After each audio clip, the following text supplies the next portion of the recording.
મેર વિછ્યાબેન alpha સ્કૂલમાંથી અમને 10 વાગે ફોન આવ્યો કે તમારા બાળકને લાગી ગયું છે ને તમે અહીંયા આવો. અમે ત્યાં ગયા ને તમારો છોકરો આખો લોહી લોહાણ હતો. અને ત્યાં પછી સરને પૂછ્યું ને કે સર આ કઈ રીતના બનાવ બન્યો તો કે સર કે અંદર હતા નહીં, પીરિયડમાં આવતા હતા ત્યારે આ બનાવ બન્યો. કે પછી બાળકને પૂછ્યું ને છોકરાને પૂછ્યું તો એને એમ કીધું કે સર પીરિયડમાં હતા, કે ક્લાસ લેતા હતા ને આ બનાવ બન્યો છે.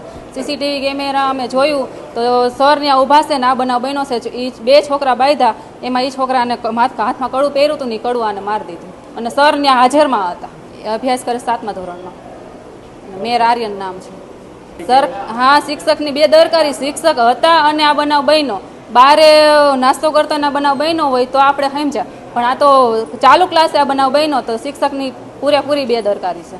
અને અમે સરને કહીશી તો એમ કે એ તો બાળક છે, એ તો બાંધતા હોય. ઘટના સાહેબ એવી હતી કે ચાલુ છે ફોન આવ્યો આ મને સાહેબનો કે છોકરા તમારા બાંધ્યા છે. એટલે હું અહીંયા સ્કૂલે ગયો એટલે મારા છોકરાને માથામાં લોહી નીકળ્યું લાગી ગયું છે, માથામાં લોહીને શર્ટ આખો ભરાઈ ગયેલો હતો. ત્યાં ગયો સ્કૂલે તો સાહેબે કીધું કે ભાઈ શું છે એ કે.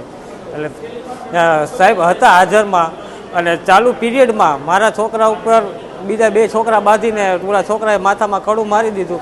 સાહેબ હાજર હતા છતાં સાહેબ આવું થયું એમ. સાહેબ હાજર હતા. બહાર હોય તો વાત બરોબર છે કે ભાઈ ગ્રાઉન્ડમાં, આ ચાલુ પીરિયડમાં છોકરા બાંધતા હતા પણ સાહેબનું અહીંયા ધ્યાન નહોતું એમ કે વિડીયો.